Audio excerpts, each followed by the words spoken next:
Okay, it looks like we're live. It's always hard to tell, but it looks like we're live streaming. So welcome everyone to our Vanishing Boise live stream. I am Lori DeCare, the founder of Vanishing Boise, and we have with us Brian Ertz. He's our co-host. He's a public interest attorney here in Boise who does a lot of stuff around land use law as well. So I'm going to start by reading off some ground rules. So I want to remind everybody that this is being live streamed on Facebook. So please be mindful of what you say, as this recording in its entirety will live on the Facebook page forever. Please keep yourself muted when you're not speaking and keep background noise to a minimum. So tonight we're going to talk about the zoning code that is being overhauled right now by the city of Boise and by Ada County. We're just going to focus on the Boise one because we actually have a draft or revised first version of it that has debuted a couple weeks ago. We're going to be talking specifics about it. So I'm going to read a little bit of intro to the topic, and then I'm going to ask if people think that they need like a 2-minute video overview of zoning, or if people feel like they have a pretty good sense of what it is. So we don't need to do it, but if there's folks who might still be confused, we can do that kind of educational piece. So both Boise City and Ada County are undergoing a years-long process to change all the laws that govern real estate development, aka the zoning ordinance. Tonight we will discuss the first view of Boise's consultant written revised code with our experts, 2 members of the Citizens Advisory Committee who are actively engaged in the process, and a local land use attorney. We will break down the draft to discuss the good, the bad, and the baffling. The rewrite of the city's land use plans, a dry but important process dictating where things can be built and how big they can be. The land development code is the DNA of the city. We all have DNA that makes us look like humans, while the zoning code determines how we will look as a city and how we function as a city. Zoning should not be confused with the comprehensive plan, which is a guiding document, an overall vision of what our community should look like and what we collectively value. Zoning ordinances translate the community's goals into actual enforceable rules and laws that provide the framework for all new development, aka the development rulebook. The regulation of land use and zoning is one of the most important functions of a municipal government, and especially here in Idaho, a Dillon rule state. It is the primary power given to municipalities by the state. Zoning is a planning control tool for regulating an area's built environment and creating functional real estate markets. It does so by dividing land into sections, permitting particular land uses on specific sites to shape the layout of towns and cities and enable various types of development. It determines the location and use of buildings and decides the density of city blocks.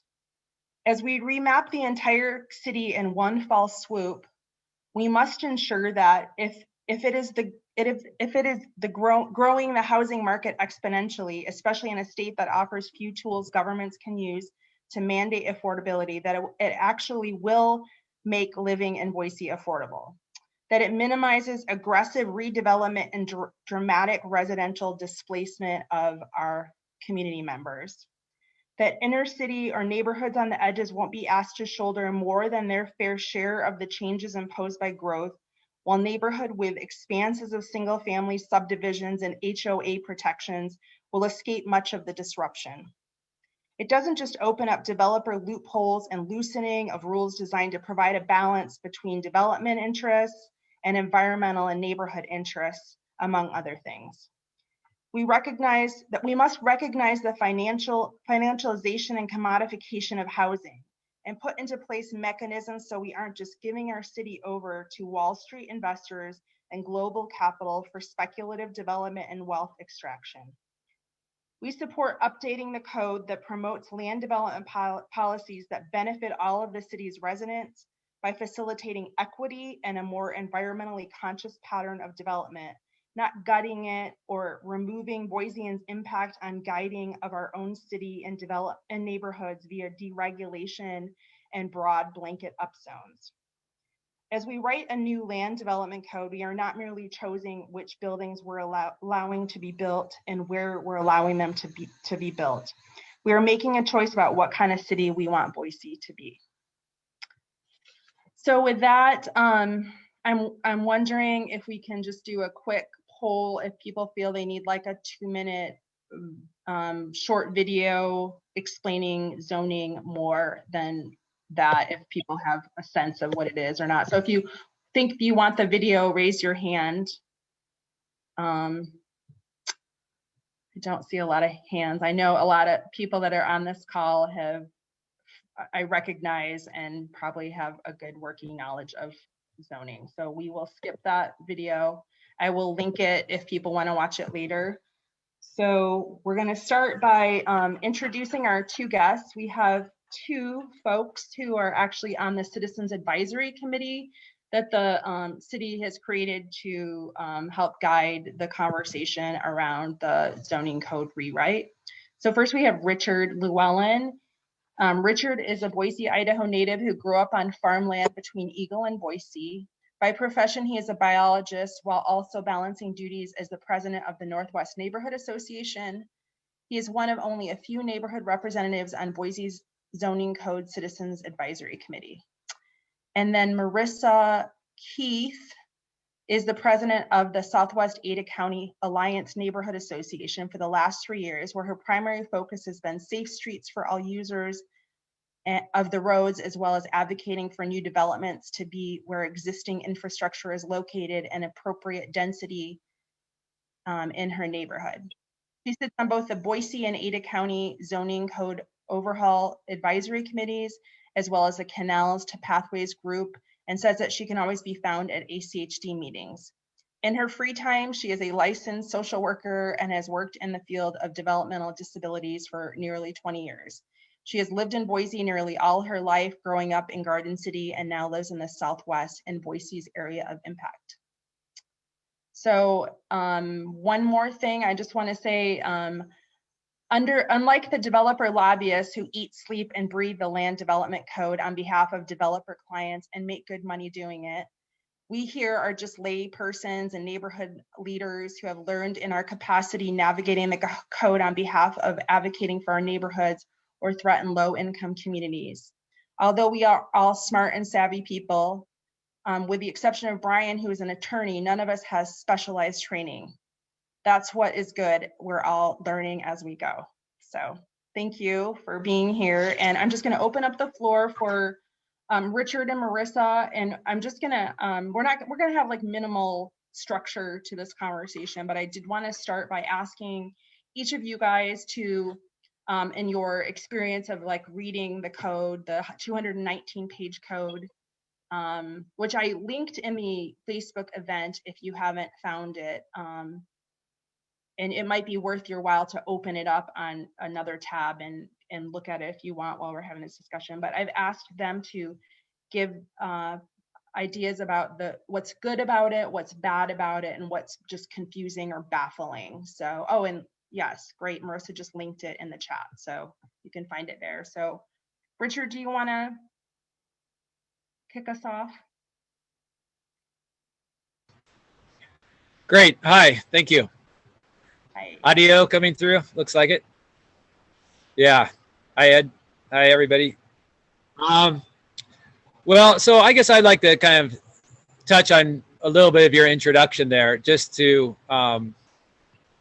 give my perspective, my kind of big perspective on it before diving into, you know, some of the details, because there's a huge number of details, and it's a little, you know, daunting to try to, you know, digest all the details, especially in areas that, you know, I or Marissa may not be all that familiar with. As a neighborhood person, you know, out here in Northwest, I'm pretty familiar with the residential zones and less so with the various commercial zones, et cetera.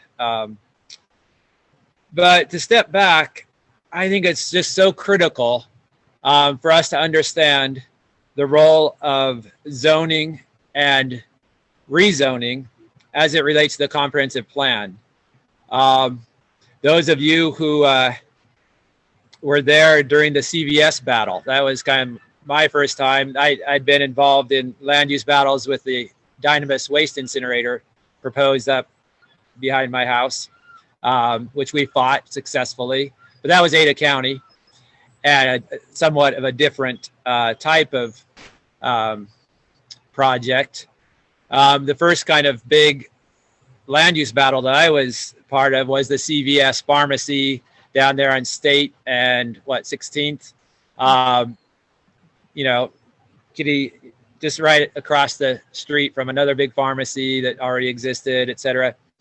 And one of the things I heard there with the land use attorney, him be, well, essentially what I call saber rattling, and very explicitly warning planning and zoning commissioners that if they tried to uphold the comprehensive plan in a way that would limit the permitting of this big block CVS pharmacy, that they would easily sue the city and they would win, and that the only thing that matters, according to him, a land use attorney, comprehensive plan doesn't matter.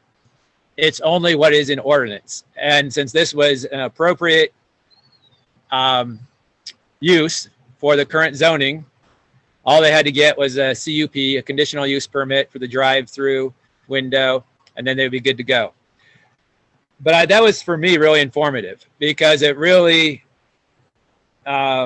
showed me and showed all of us just how critical the zoning is. We can have these aspirational comprehensive plans about how we want our city to look and how we want it to change and how we want it to grow.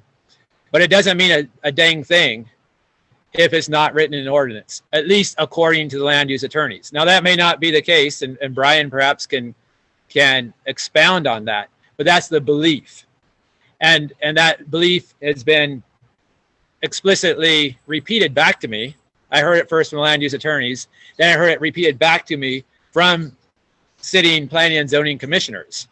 The frustration that they have when neighborhoods come to them and cite the comprehensive plan as if it means anything, because they don't believe it means anything, even though they may want it to mean something. But if it's not in ordinance, and really the ruling ordinance here is the zoning ordinance, then it just simply, we can say this is a wonderful comprehensive plan, and that proposed land use change is entirely opposite of the comprehensive plan, but it just doesn't mean anything, at least according to the kind of ruling ideology down at City Hall. And so I just want to start with that, because that's the big picture. And so if we're going to uphold the comprehensive plan, if we're going to further it, and we all like the comprehensive plan in its entirety, unfortunately, we just can't really get there. One of the tools they have right now is during a rezone, they can say, well, hey, we don't need to give you a rezone, and they don't. City Hall does not need to give a private landowner a rezone, even in Idaho. And so they can then say, well, how are you going to uphold the comprehensive plan? How are you going to uphold these quality of life goals and policies? How are you going to uphold environmental standards? How are you going to go a little bit above and beyond what's actually an ordinance? And the city can do that because they are leveraging that power of existing zoning, and they then have that ability to negotiate. So that's kind of the big picture for me. So when we go and we rewrite the entire zoning ordinance, we are essentially responsible for that negotiation for the entire city all at once. And that's like, it's daunting. And I don't feel that the consultants kind of share that same view, that this is actually one big negotiation, after which, if we increase density by right, which is, of course, the meaning increase profits by right, we then have done that negotiation, done for. So that's the big picture. And I could sorry, Lori, I don't know if you really wanted to hear that, but that if I don't start with that, then I don't know what. Yeah. No, thank you. Jumping into details. That's great. I appreciate that. Maybe you should give Marissa a chance while I shut up for a minute, just to give her kind of larger perspective as well, right? Before maybe we jump into specifics. Is that okay? Yeah, yeah. Put Marissa on this.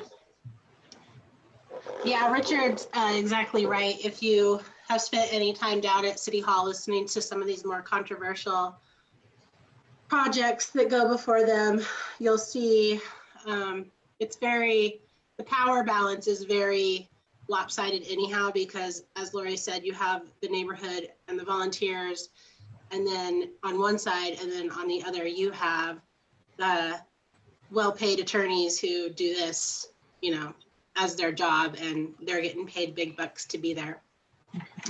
And for some of the projects, if it looks like there might be a reason why it might be denied or might be sent back, you can definitely sometimes hear those veiled threats from developers, saying either this gets approved or you'll be dealing with our lawyers. There's been not so veiled threats. We've heard from other government agencies, there's a process to going from ACHD to planning and zoning to City Hall or to City Council. And we've heard from other elected officials that developers have basically come out and said, if you don't pass this, I'll sue you for, and they'll make something up for libel or for, I don't know what they call it. Like, there's a legal term, it escapes me now. And so that does happen. And I think some of the elected officials have been, they think that if they push back too hard, that somehow they're going to be personally responsible or held financially responsible for the decisions that they make. So the comprehensive plan is awesome. When you read through it, it sounds like a beautiful place to live, but it really is cherry picked. And I mean, I could go into the comprehensive plan and I could pull out a handful of goals that meet any project that I wanted to put before the city of Boise, and leave the rest and not bring up the ones that it does not fulfill. And so the consultant from the very beginning has said that the problem is that our zoning code does not reflect what is in our comprehensive plan, and we need to align the two. Not only to build predictability is more like for the developers, not necessarily for the neighborhood, but we need to align predictability, and we need to rebuild trust between the city and the communities, because you go for a City Hall time after time and you could get up there and you could quote Shakespeare, it would not matter. I mean, that's really sometimes how I feel. You could say anything and the decision would be the same, the discussion would be the same. The other thing that I've noticed in the zoning code is, we're in a housing crisis. And so that is being used a lot to kind of maybe push things that people don't agree with. And there was a lot of discussion in our last meeting about one PUD standards in particular, and reducing the livability of some of these projects to encourage affordable housing. Reducing the livability because it saves money for the developer, and so then he can afford to bring in affordable housing. But then you're reducing livability for the people that are going to live there, and the developer is going to go on to the next project and never look back. So there's definitely some good discussion happening now that we actually have the draft code. I will say that they did not leave a lot of time for public comment. And I don't even, is the city asking for public comment right now, Richard? I have not seen any ads or Facebook posts or anything, but I know there's not going to be a lot of time for everybody to read through all 226 pages and then give their feedback. I haven't seen anything. We were told that there would be about a month for this particular stage. Now, this isn't the finalized stage. But I haven't seen anything, you know, but I haven't really been on social media or whatever looking either. So, yeah. Let me share my screen really quick. They have a timeline on the city's website, and they do a pretty good job keeping it up to date. So are people seeing my screen? Yeah, okay. So on January 21st, the diagnostic report was released. So we're somewhere between, I guess, yeah, May is when the public input module 1 was released. So, and there's 2 more coming out, it looks like. Yeah, if you go through the actual module, there's a lot that's blank. And so I think they're going to fill that in as they go on. The meeting we had, they really wanted just to focus on the conditional or the uses table, and then just kind of the format of it, just to make sure it looked nice and flowed well. That's kind of what they wanted to focus on, and we got sidetracked a little bit from that, which I think was good. But there's going to be, they should be filling this in more as those modules come in. And I'm noticing now that it says public input module 1 for May, which we're in now. So I don't know when or where the public input's happening. Maybe we'll just submit this video as our public input. I mean, it's on their website, but I don't see anything about commenting, like a link or anything. Okay.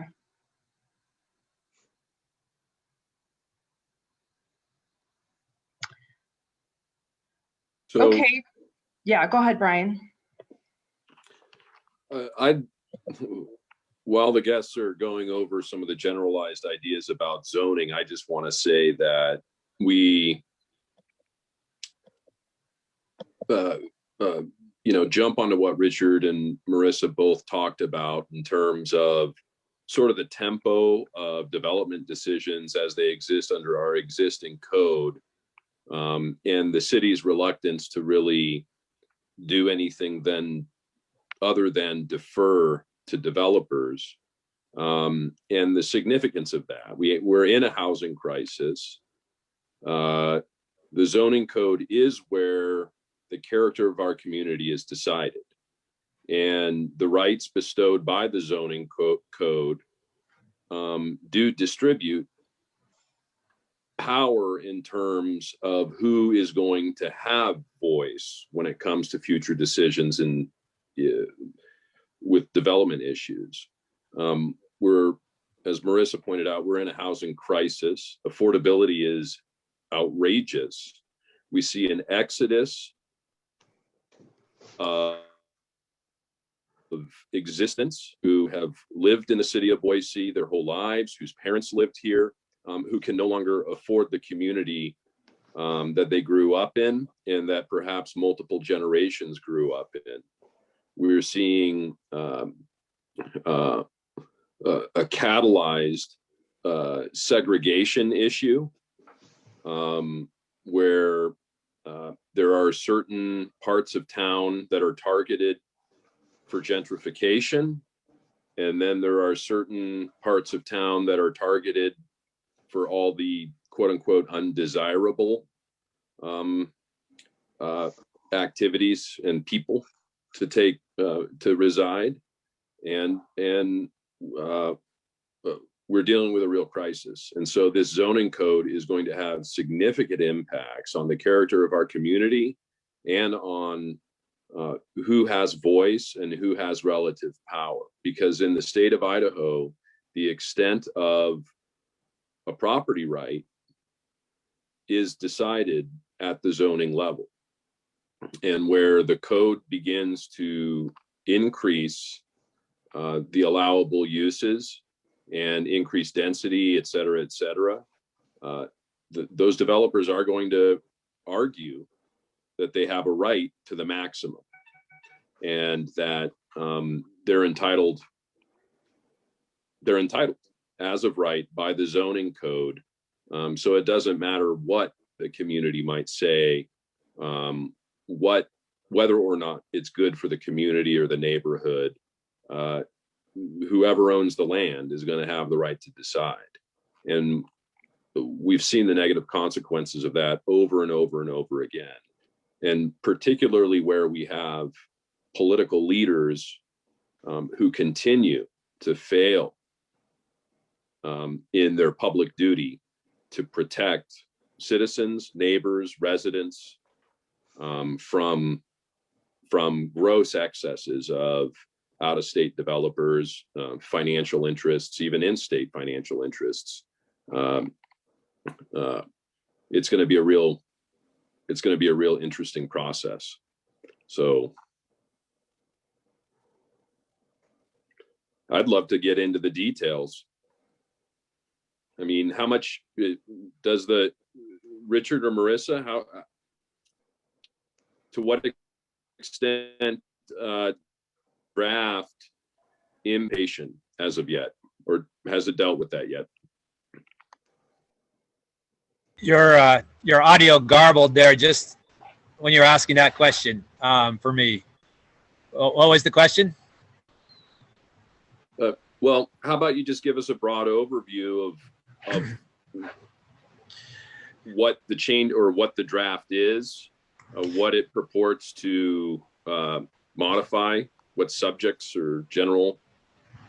Yeah, and I'm not going to do as good of a job as I should on this, but right now with Module 1, we are kind of talking about allowed uses.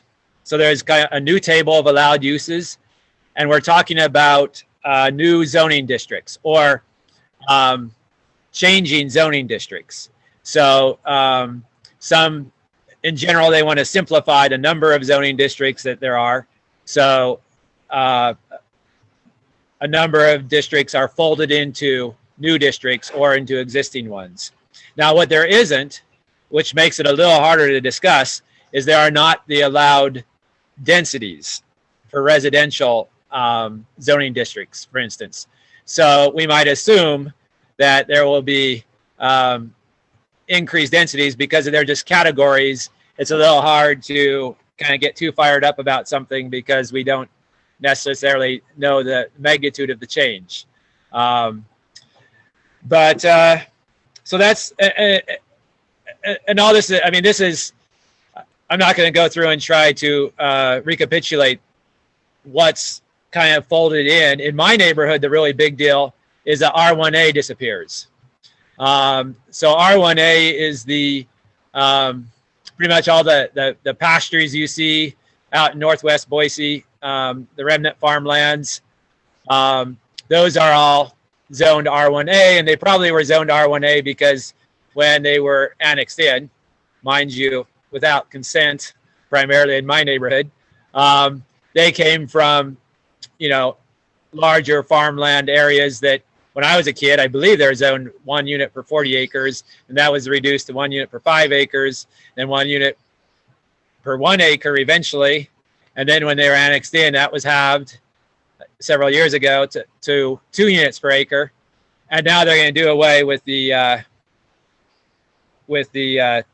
R1A zone, or at least that's what's proposed, and it will be folded into R1B. So that's an example of a change, and we know it means an increased density, but we don't know how much because we don't have the new R1B densities. Okay, so Richard, yes. let me just address that real quick, because Yeah. we had a characterization of the legal effect of the comprehensive plan versus the zoning code. And this is directly germane to that question. The developers are always maintaining that the comprehensive plan is just toilet paper, that it's actually the zoning code. They don't have to comply with the comprehensive plan. That's actually a misrepresentation of the law. What the Idaho Supreme Court has argued is that where there's a vague general goal of the comprehensive plan, it can't be used to deny a development if the zoning code expressly includes an allowable use in the existing zone. Does that make sense? So that's what they're referring to. And so when you're talking about deciding and making changes associated with what are the allowable uses and what's the allowable density within zone categories, different zones, you're talking about the rubber hitting the road on their argument. And so this is the place where if the zoning code does allow it, it's going to trump the comprehensive plan. Okay. And that's not always the case. In fact, maybe it's not even most often the case, even when the developer's attorneys are arguing that it is the case. Okay.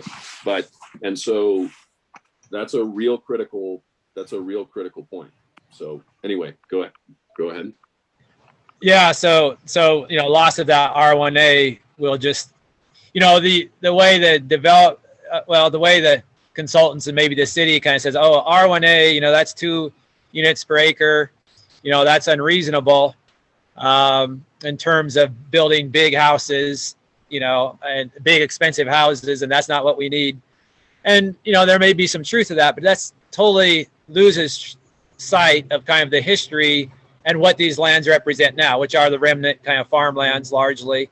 And of course, when you just rezone them, in one big sweeping upzone, then you're catalyzing their development, right? Because likely property taxes will go up. The land is going to be worth that much more. If we wanted to get rich, that's certainly what we'd ask for.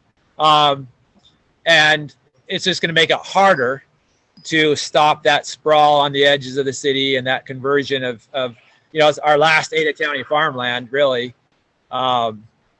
into, just houses, et cetera. So that's the big thing I noticed for my neighborhood. Maybe we should kind of bounce back and forth with Marissa, so I don't just talk and talk. Yeah, definitely. I think people are not going to be happy about the R1A going out. I'm in Southwest Boise, so we have a lot of R1A designated areas out here. And I think those lots started at like 20,000. And then according to this, it says that the R1B dimensional standards are about 9,000, which actually, I'm not sure how that will work with the comprehensive plan, because for the Southwest area, it actually states in there that lots will be in our low density regions will be like quarter to half acre, or it might say starting at half acre. I haven't read it for a while, so I'm not sure how that will be resolved.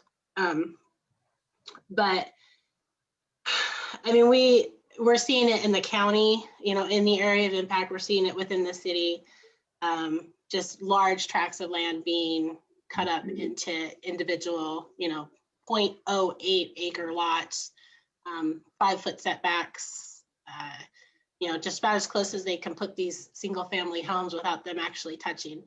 And I know a lot of the, some of the support behind that is saying, these large acreages, they're typically a well-off subdivision, well-off people live there. It's exclusionary to people that are not able to afford to live in that neighborhood. Therefore, if we go in and break up these large lots by putting in smaller lots that are hopefully cheaper, it will allow a more diverse mixture of people to live there. That seems to be the argument for it. It's a complete fantasy. It's a complete fantasy. It's trickle down economics. It's if we cut the taxes on the rich, that's the same line of thinking. But yeah, I don't know, maybe this isn't PC, but Boise isn't exactly the most diverse place anyhow. But as far as like different income levels, I suppose you could say it would be. But we still, I don't know, there's just, it just strikes me because there's just certain neighborhoods that are going to absorb this that probably are already pretty diverse. And there's some neighborhoods that this will not affect, and they have pretty high incomes already. So I'm not sure that I fully buy into that whole reasoning. I'll try to come up with something good, at least from my perspective. And this is just totally from my perspective.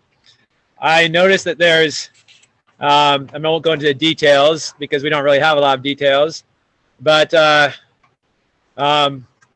live work allowances. So like you can have, you know, it makes it maybe a little easier to have your own business in your residential area. And as long as you do not create adverse effects, now of course that's always the issue, right? But they seem to be loosening that up a bit. And I actually think that's, you know, again, from my perspective out here, it's weird once we were forcibly annexed because there were a lot of live work situations.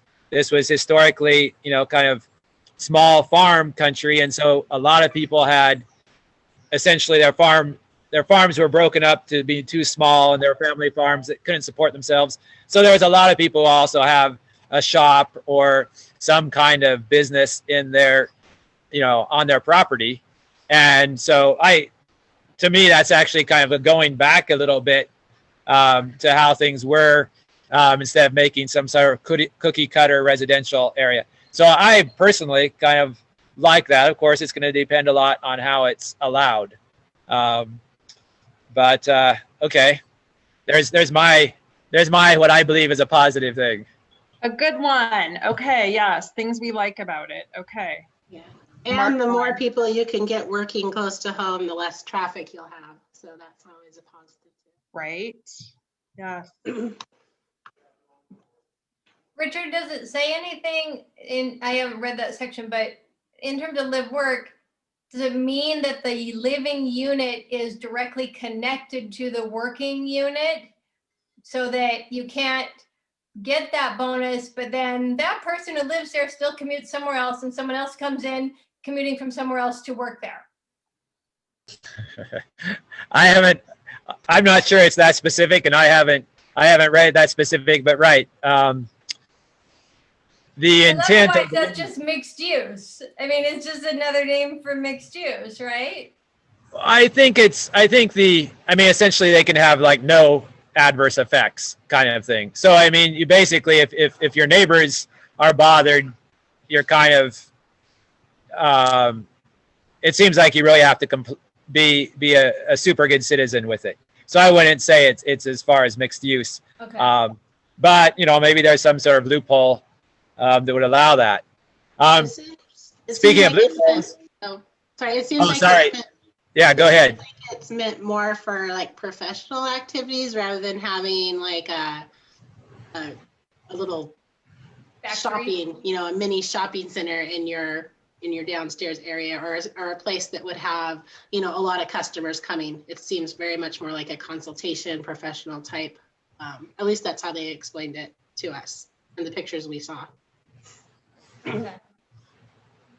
Well, and you can ascertain the type of people that they want to encourage in our community through these choices when it comes to incentivizing and providing opportunities like that. I mean, it's probably, from what Richard said, it's probably not going to be the blue collar, somebody working a shop out of their garage for their, you know, it's probably not going to be the small farm, because those have outward impacts. It's probably more like the tech bro who can do it from, you know, who can do their tech consulting from their basement, things like that. Maybe a yoga studio or something. I don't know. Yeah, and I don't understand the current constraints enough to really understand the use of this either. I mean, I work at home. But anyway, so here's a weird one. So a positive thing, what was light industrial and is now kind of going to be folded into kind of a more general industrial, with some tech zoning as well. In that zone, you can't have hazardous chemicals. That's a new thing. Essentially, you do some industry with hazardous chemicals. But oddly, in the same zone now, which wasn't before, you can now have a landfill in that zone. And since my property now abuts a landfill, I can tell you that it's pretty much impossible to have a landfill without having a hazardous chemical in the future. It may not be hazardous right now, but it will become hazardous later when they realize the full impact of it, like PFAS, for instance. So that's like a weird thing. I'm not sure exactly why we're going to want to have, who is asking for that? I mean, that's a weird thing, right? Who says, hey, we need to be able to put landfills in light industrial? So odd little details. Everybody needs to read it. That's the reason, right? It's like, you need to read it about what your specific area is like and your neighborhood is like, because you'll notice things like that. Otherwise, people may not. That's a great point, and I wanna make a point about that because we don't have the zoning map to accompany this, right? So right now, and I didn't notice where in the timeline that emerges. If anyone knows, please jump in and tell me. But so as you're reading it as a person living in a particular part of town, of course your concern is, how does this affect me? But you won't know because it doesn't have the accompanying zoning map that shows what your area is, what new zone your area is, and what new uses is allowed in that particular zone.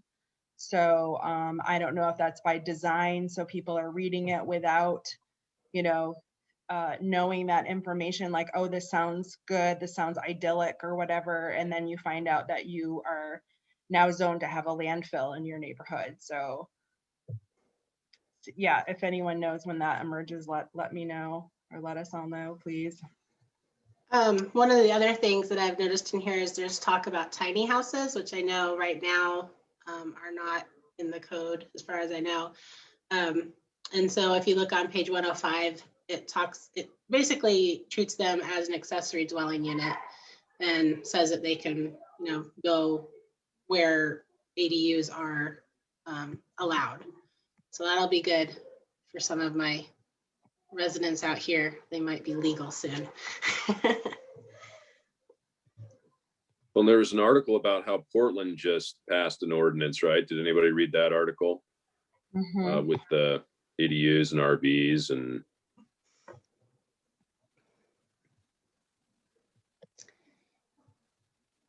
Yeah, so I appreciate that explicit allowance of tiny houses in a number of places.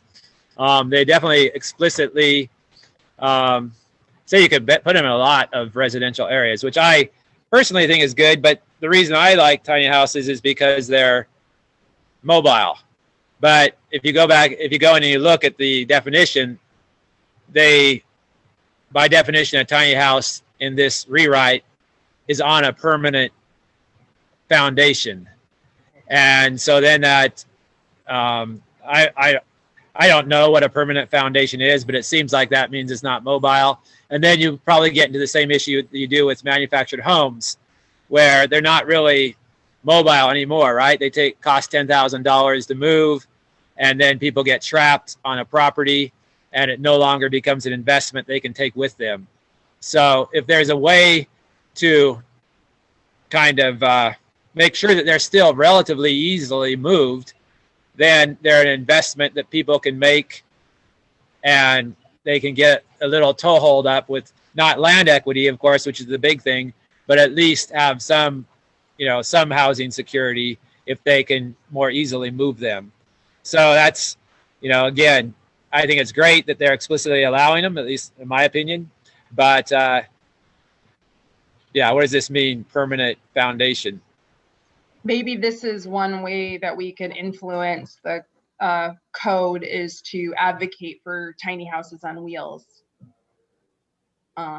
So yeah, let's think about that as the public engagement portion of this opens for discussion. So did you have something, Brian? Okay. Lori, I support that simply based on going back to, if the city's going to say, oh, affordability, you have to address the whole piece of an individual option, not just chop off what, we don't like this part, so we'll chop it off. I mean, every article you read, I don't think I've ever seen one built permanently. It's kind of the point that there's some flexibility in there. Right. Otherwise, it's called a cottage or an ADU or a granny flat. There are other names for those types of things. Tiny houses usually means on wheels. Exactly. Yeah. Okay. Does anyone else have another good, bad, or baffling they want to volunteer? The one thing that we discussed quite a bit at the last meeting was the PUD standards, which are they start on page 44. And it talks about, the PUD, they are used frequently, at least in my area, they're used frequently out here. The consultant seems to think that with the new code, they will be an infrequent thing that comes along. I guess we'll wait and see, but the amenities have kind of been updated a little bit. If you have a PUD, you're supposed to provide 3 amenities because you're getting to have smaller setbacks and you're supposed to be clustering your housing to provide more open space is the whole idea about them. And they really have been misused, in my opinion. It's just, I don't know. But anyhow, one of the things that was really controversial was at the very bottom, it says 3 amenities waived for affordable infill residential development. And so it says the amenities listed shall not be required if at least 10% of included residential or rental dwelling units are deed restricted to be affordable to households earning 80% of the AMI, or 10% if they're for sale at 100% of the AMI. And so we had quite a bit of discussion about, was it right for a developer to get a bonus when they are essentially stripping some of the livability and out of their development. And that can be things like, swimming pool or tennis court or playground for the kids, like all that could be gone if they just want, to do the housing bonus there. So I don't know. I was not for that. I think a majority of the people weren't. Richard, I don't think you were. But PUDs have been so misused out here already, and then just to see this, it just made me cringe to look at that.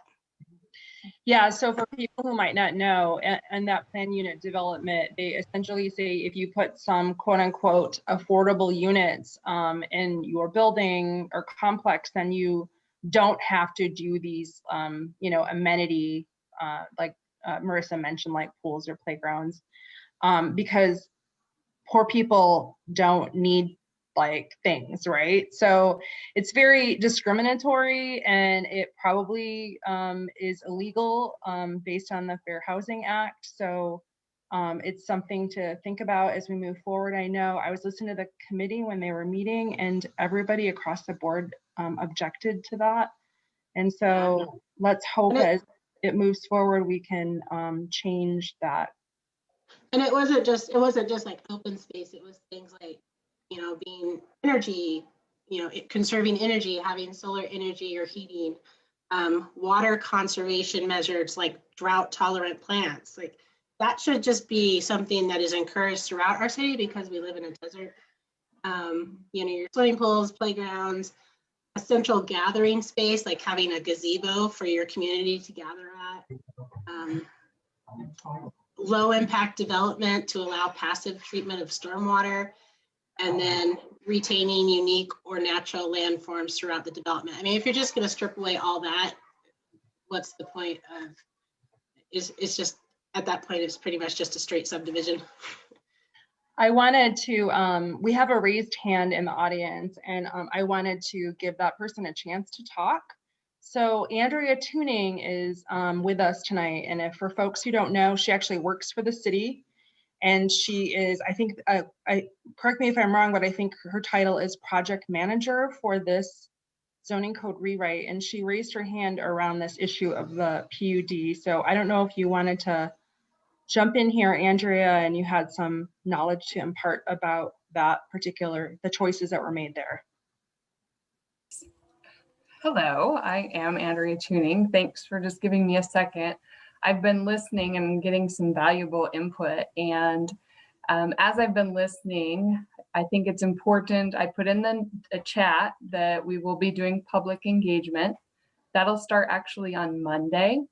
So you'll have an opportunity. So from May 10 to June 10, there'll be an online public survey. So go there and fill that out. If you are also interested, we'll have a number of community conversations. I placed those dates in there. Some of them will be in person, and also some of them will be available virtually. So you can sign up to attend a webinar event, or you can actually sign up to attend a public meeting.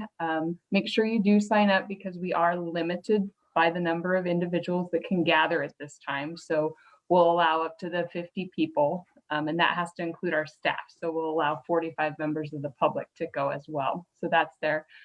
I heard some discussion about tiny houses, and the reason the definition for tiny houses was selected the way it was is that we're bound by International Building Code. And so a couple of years ago, our building official actually took a pretty progressive stand and said, I think we need to move toward the tiny house.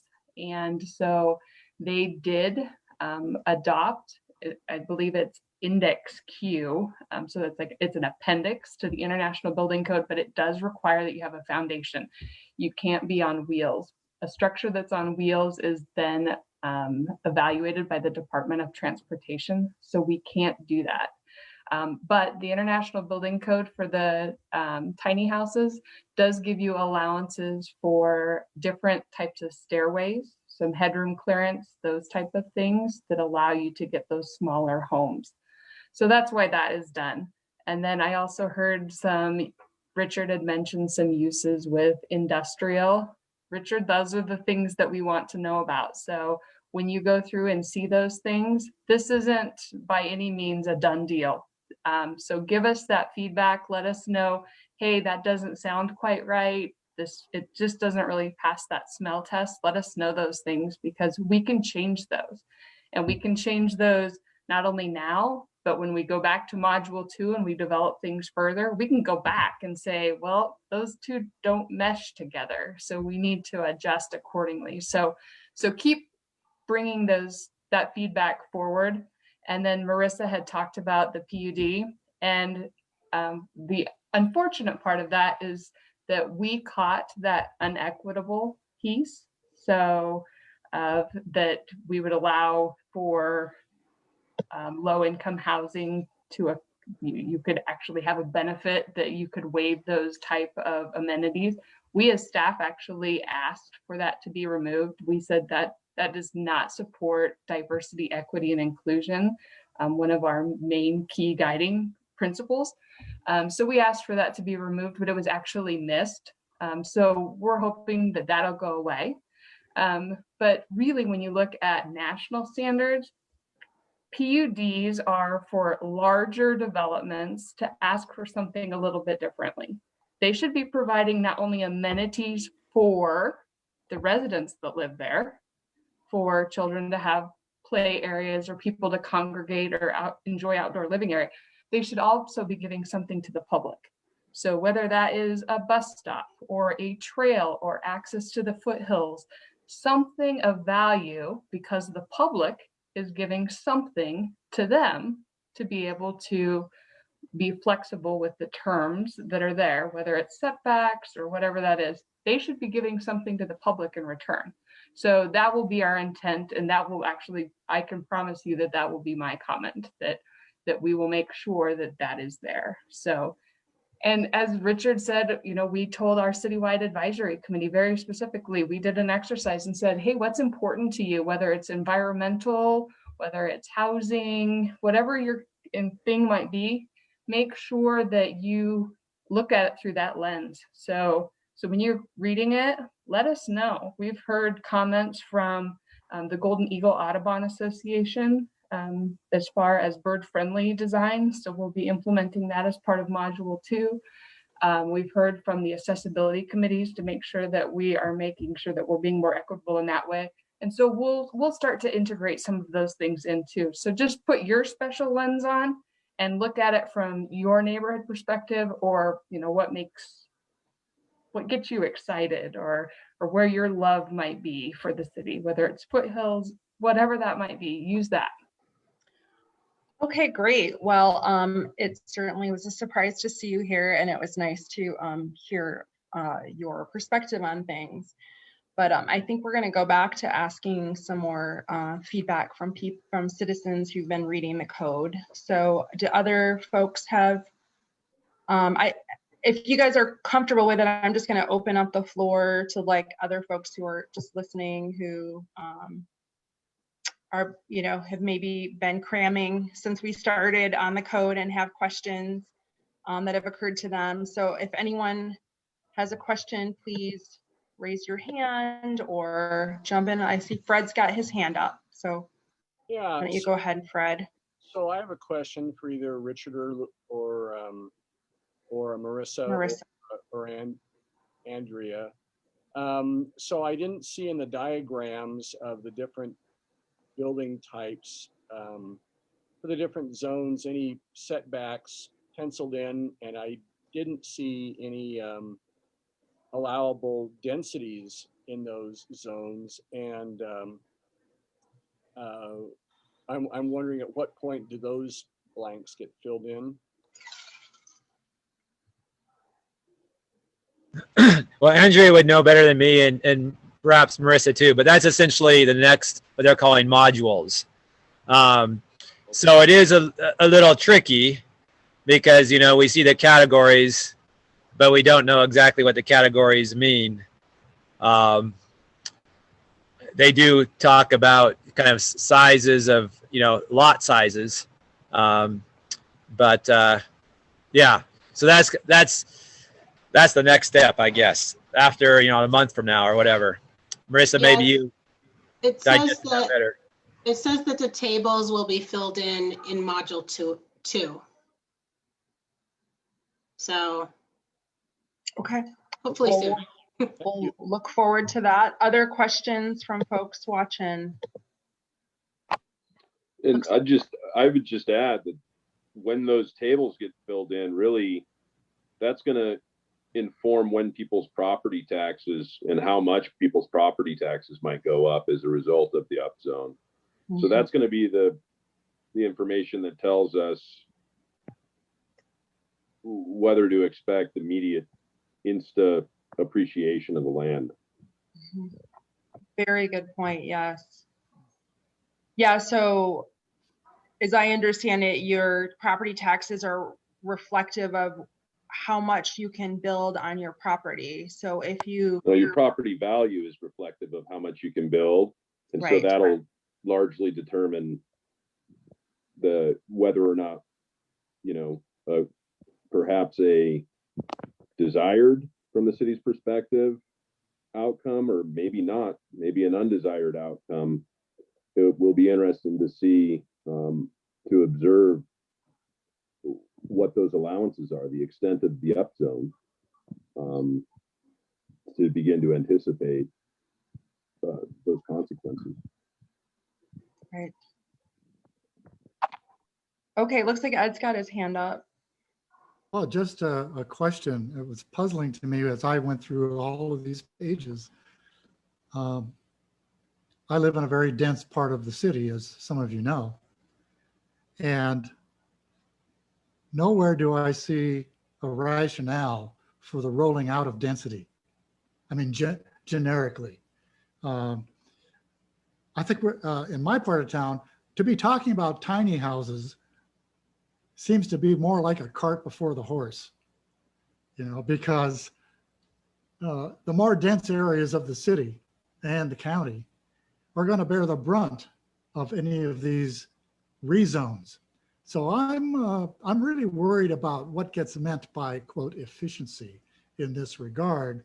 Seems to me incredibly inefficient to not have as a first step, rather than wait and see what we do with the zoning, right? As our first step, what's the logic and the rationale for the rollout of density? I don't see that anywhere. I see we will find it when it comes. So if I'm missing something, I'd really like to know that. The fact that we're asking questions, that Fred had to ask the question he asked, which I share, is troubling at this point, because it seems like a lot has already gone down the road. So could anybody speak to that?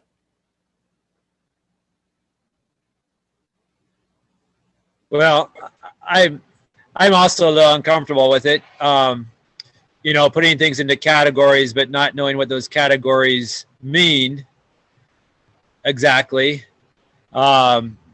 is, I agree, it's a little problematic, because then we kind of, the way this is structured, as I understand it, is we kind of tend not to go back.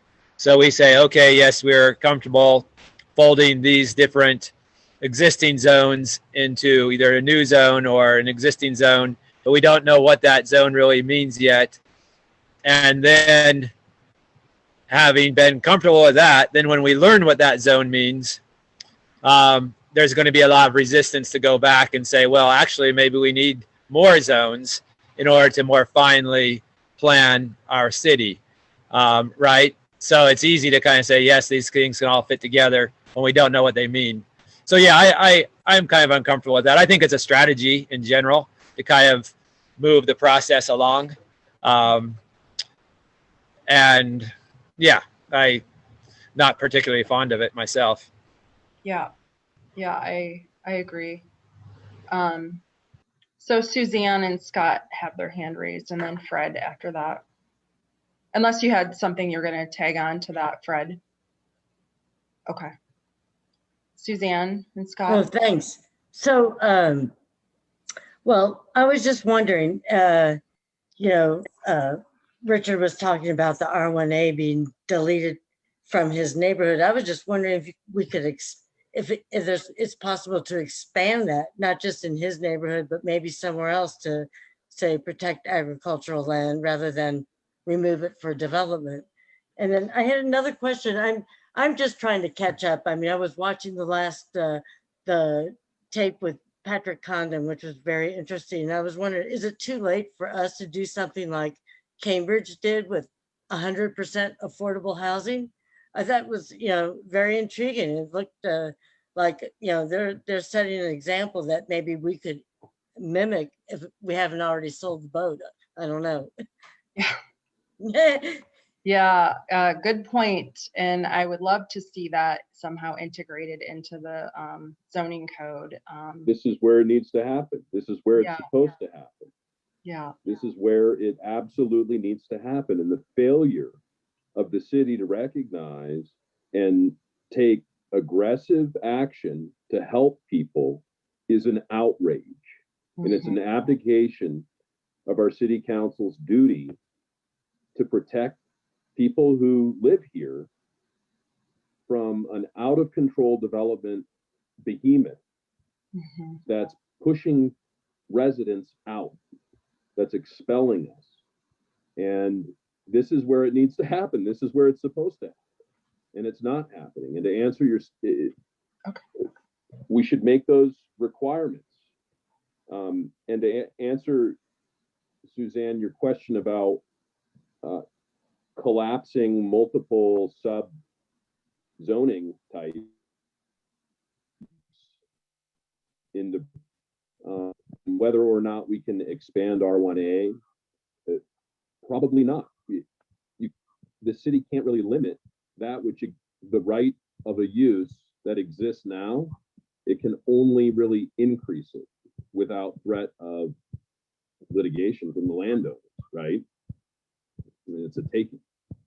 And so it only gets more dense.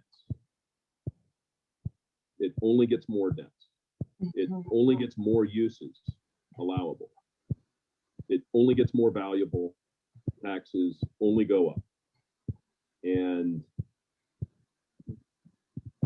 in granting those increasing rights associated with the zone designations and the more allowable uses, that's really where you have to qualify it with the affordability criteria, what they call inclusionary zoning.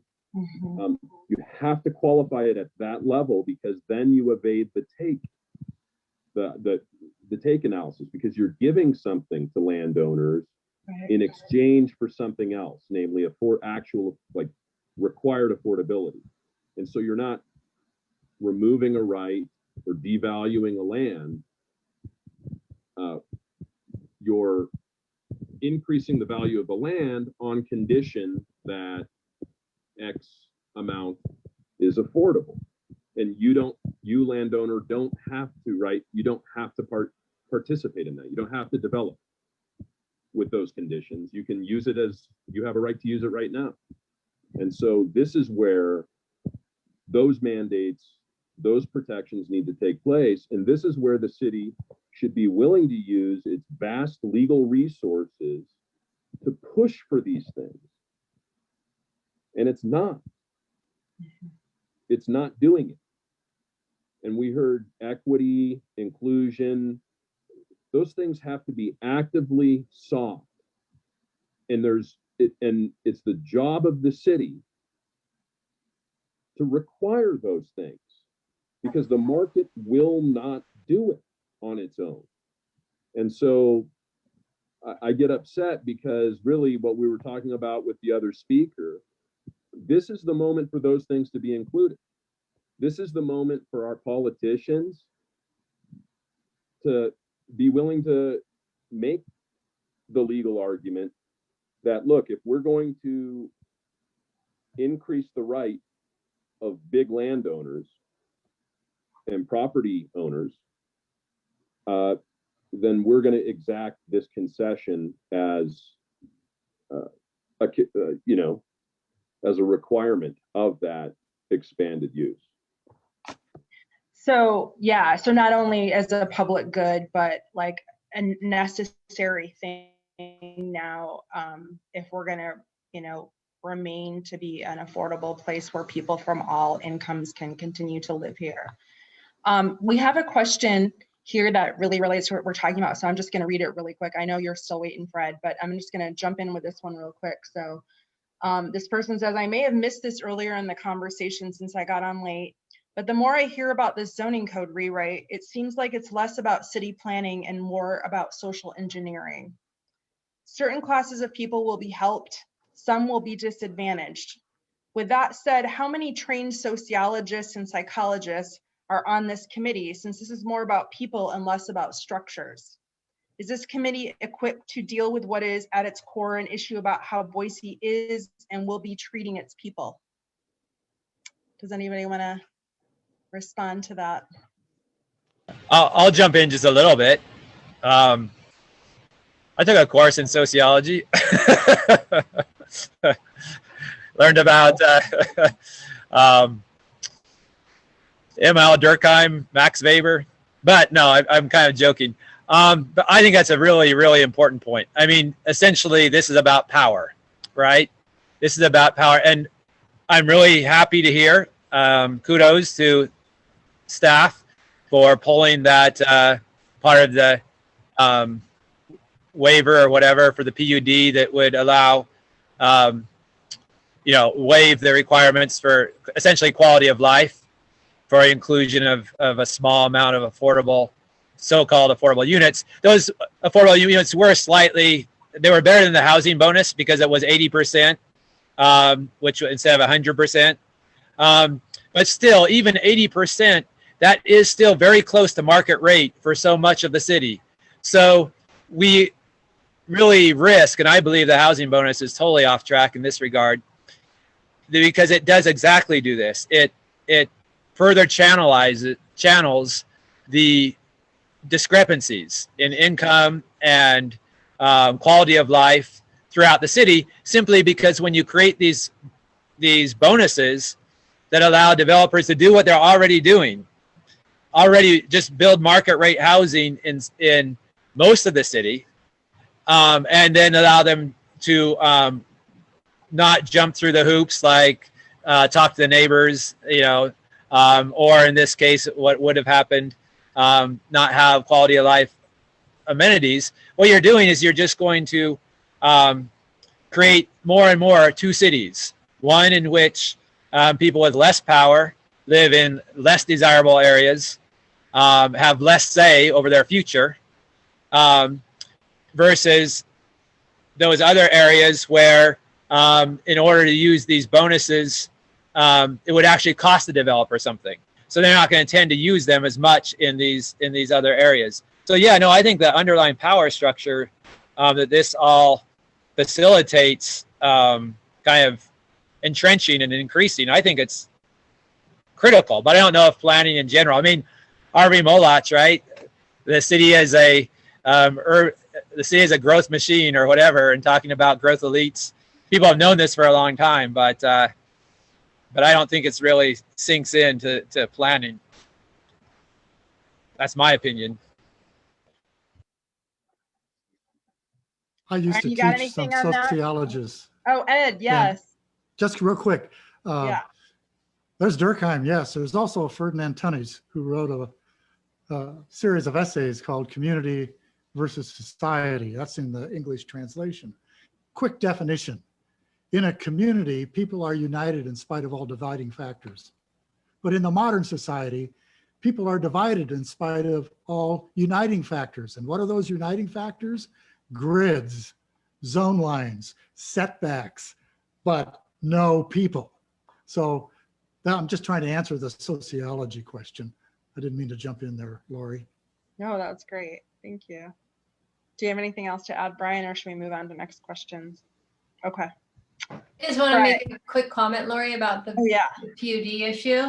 Yeah. I can't say this for absolute fact because, again, we're all on a learning curve here. But from what I've been reading about the National Affordable Housing Standards from our federal government, it probably would have been truly illegal to do that, because one of the objectives is to help make neighborhoods safe and stable and livable. How do you make it livable if you don't have anything except for the walls around you? So it probably was bordering on illegal. And it's good that it has been called out. Well, it's illegal under the Fair Housing Act because there are disparate impacts. And the threshold on that is typically 20% of a protected class for a per se showing. But essentially what you're saying is that poor people don't need amenities and or aren't going to have amenities. And that's how we're going to, and it's illegal under the Fair Housing Act because you can use poor as a proxy for protected classes. And the data is there for that. So that's a federal issue. And that's how we're protecting the developer profits, right? Right. So they remain whole, and the poor people without any amenities maintain. So what you'll see over time with that incentive is, again, an acceleration of what's happening now in Boise, which is segregation. Mm-hmm. So you'll see protected classes, national origin, race, sex, etc., disabled, age. Well, age isn't under the Fair Housing Act, but familial status, all of those protected classes will be disparately represented in areas that don't have amenities. And that policy is contributing to that or driving that. And that's which makes it a discriminatory policy under the Fair Housing Act. So it's against federal law. Yeah. Well, I'm glad that it's gone. We will move on to Fred's question. So I was looking through the allowed uses in the use table, and clearly while the preceding conversation was going on, I did a little bit more reading, and I admit I've just sort of given things a cursory glance, but I was sort of intrigued in the R1 and R2 zones, the triplex and fourplex being an allowed use with certain standards that are referenced in the last column of the table.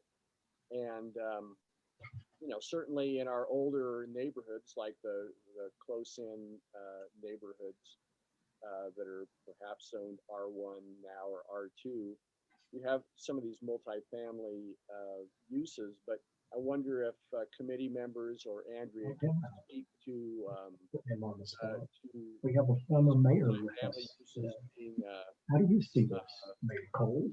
allowed uses under the new code.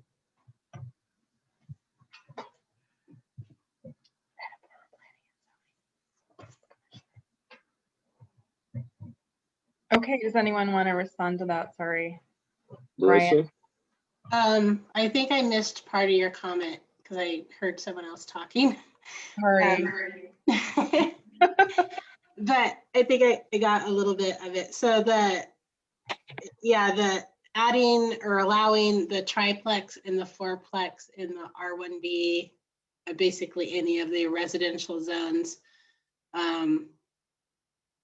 Again, it's a way to build density, and it's a way that this particular consultant thinks that all economic levels will be able to live within the same neighborhood. It's a way to include people. That's what he's telling us. And so they did talk a little bit about design standards in the last meeting. And, you know, if a triplex looked like a big house and fit in with all the other houses in the area, you know, would it be more accepted than if the triplex or the fourplex looks like, you know, a box on top of a box, which is what we're getting now. But yeah, as an allowed use in the R1B, if there's no CC&Rs against that type of housing, then that would be allowed within neighborhoods. Okay, thank you.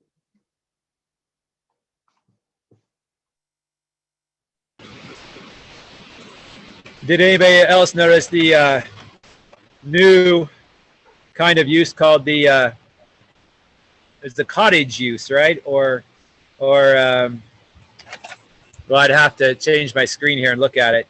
But I thought that was kind of interesting. It was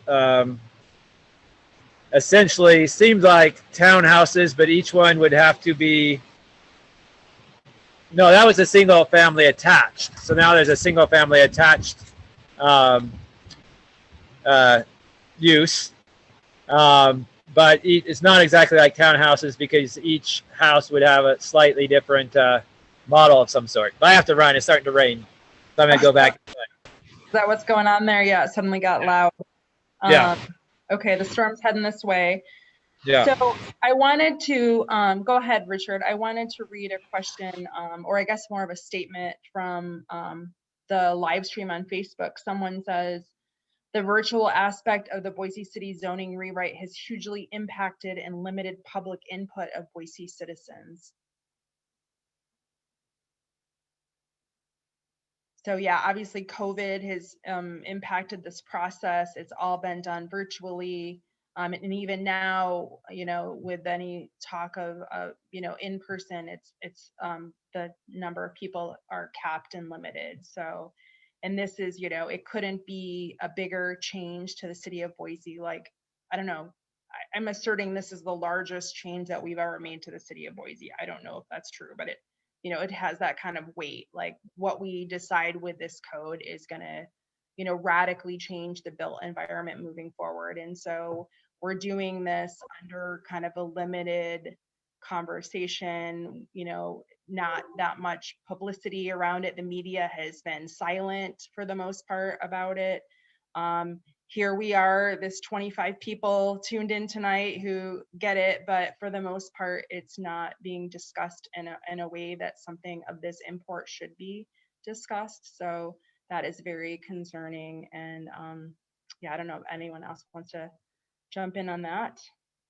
other questions, raise your hand. It looks like Erica's got something, or no, she's clapping. Sorry, the icon looks very similar.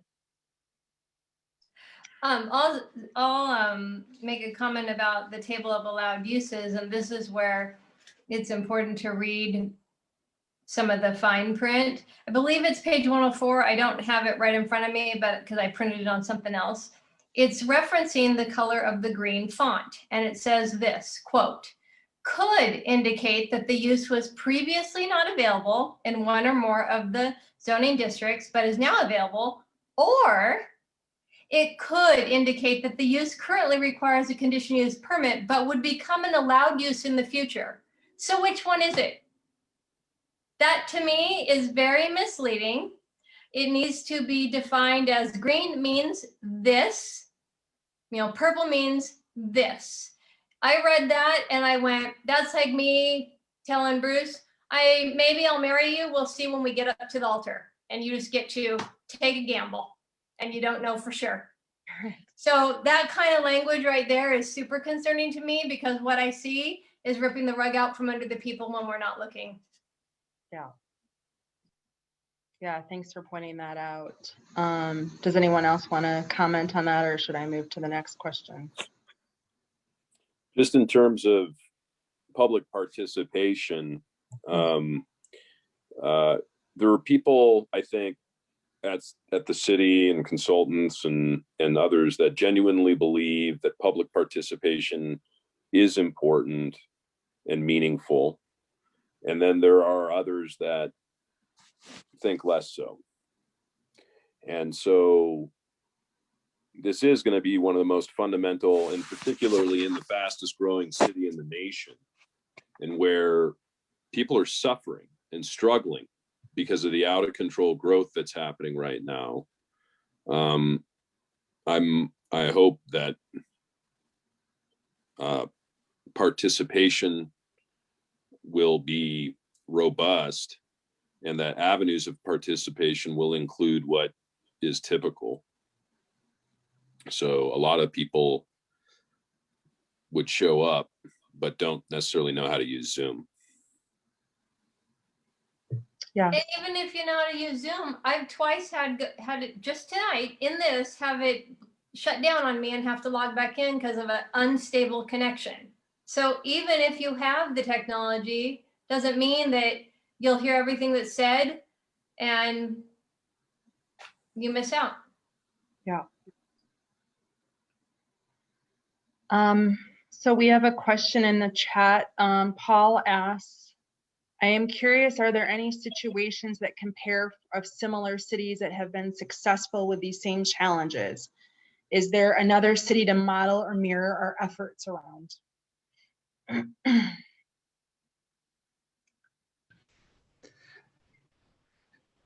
Maybe we should review what Cambridge did, right?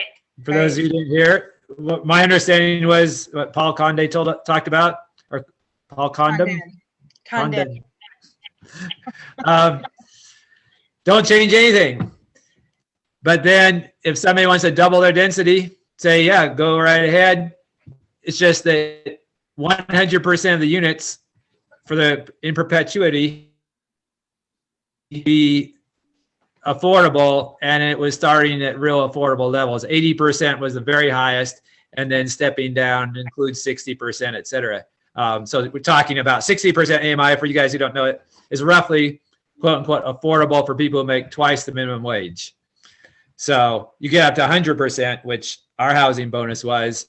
That's like mid 70s, it'll probably be $80,000 a year pretty soon. Not representative of people who rent, So very simple, right? Very simple. And apparently, well, they passed it. Who knows?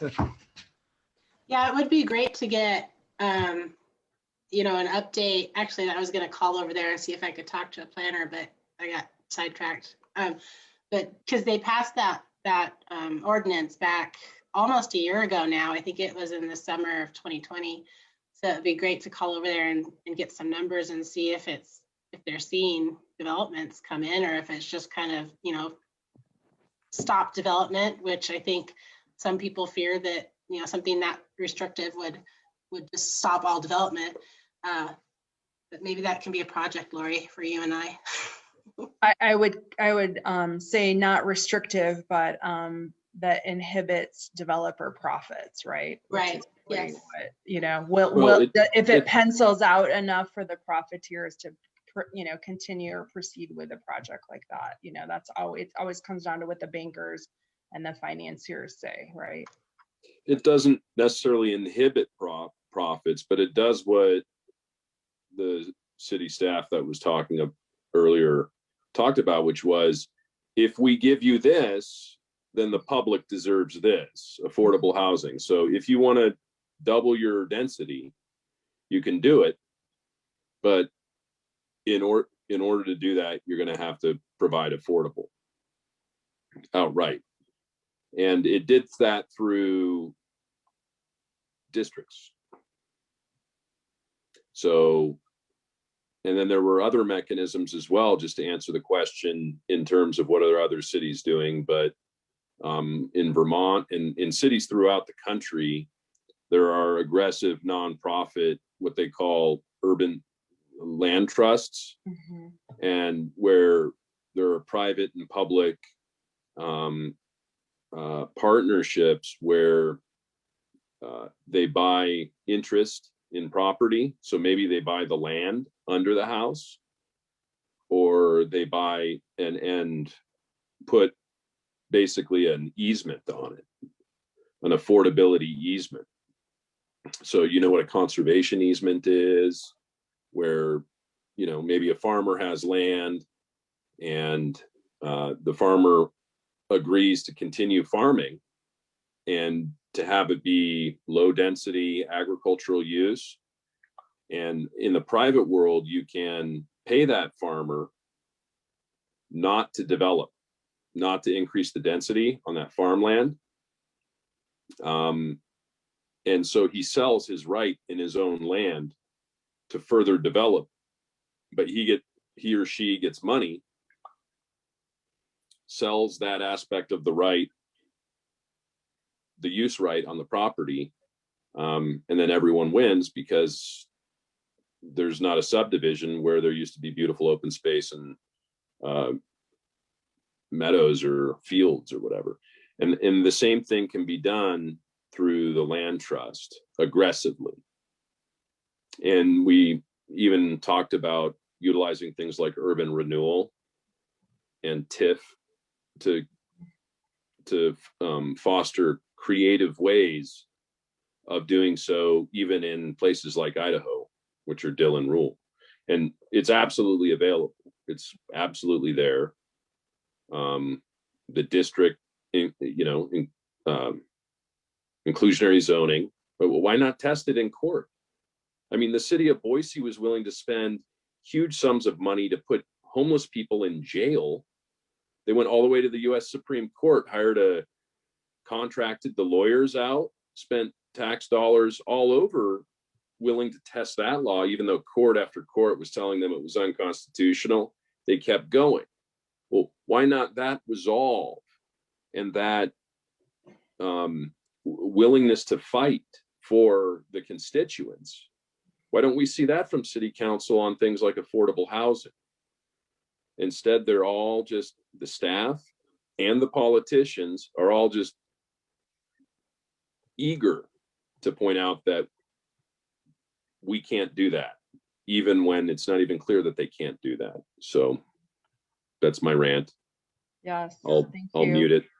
I always appreciate when that gets in the conversation. It's a very good reminder that despite what people say, inclusionary zoning is not legal in Idaho. It just hasn't been litigated. And it would be a great opportunity for the city council and the city staff to, to do that and to advocate for demanding or mandating that affordable housing gets included with new development. So. And that's a part of this process. That's a part that should be a part of a zoning rewrite. Yes. Why isn't that in there? Yeah. And you'll have public interest attorneys in the non-government sector at your back. Do it, Boise. And the crisis is urgent enough now.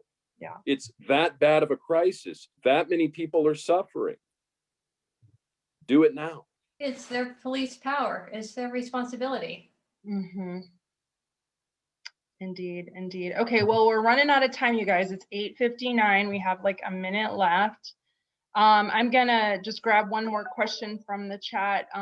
Gary asks, building on the public involvement point, I have a question. How much flexibility is there? How changeable is what already has been created for Module 1? Can it only be fine-tuned, or can more structural, meaningful changes be made?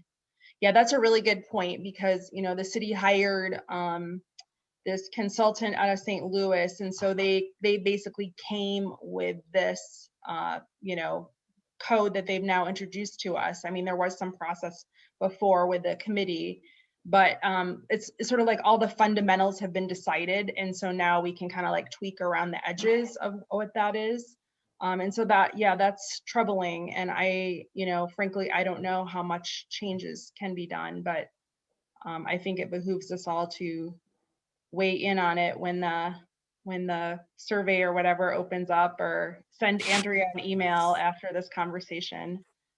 atuning@cityofboise.org is her email. I can put that in the chat if folks would do that. Any other comments? Well, just remember, first of all, I think we should consider this wide open still. We still have, a year to go or whatever, 6, 7, 8 months. And it needs to be approved by city council, those people we elect to represent us. And if it turns into something we don't like and they vote for it, we vote them out and we do it again. I mean, right? This is us. And so, we do have control over this process if we can muster that political will.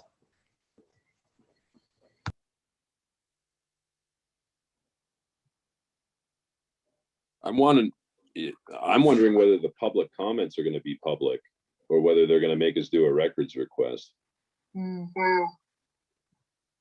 Because it would be good to know what other people are thinking, and to hear the voices of the community. And that's really what a town hall type meeting looks like. We all stand up and have our say, get a flavor of the neighborhood and community. With the housing bonus ordinance near the end, some of that information was provided. I was looking forward for it earlier on, and I would, I'm with you on that, Brian. It needs to be available during, as it becomes available, not at the end in the packet that's sitting before city council.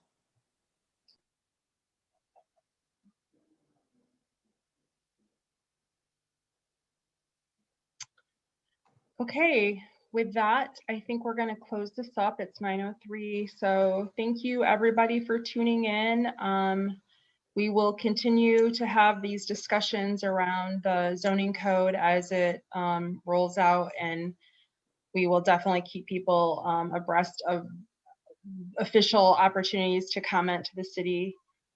And as far as the next one of these, I think we're going to stick with kind of an every other week schedule. And so the next one would be May 20th. And we don't have a topic for that, but we're open to suggestions if you want to give them to us in the chat, or email them to vanishingboise@yahoo.com. So thanks to Marissa and Richard for being here. Brian is our co-host, and we'll see everybody on the 20th. All right, thank you. Good night. Thank you.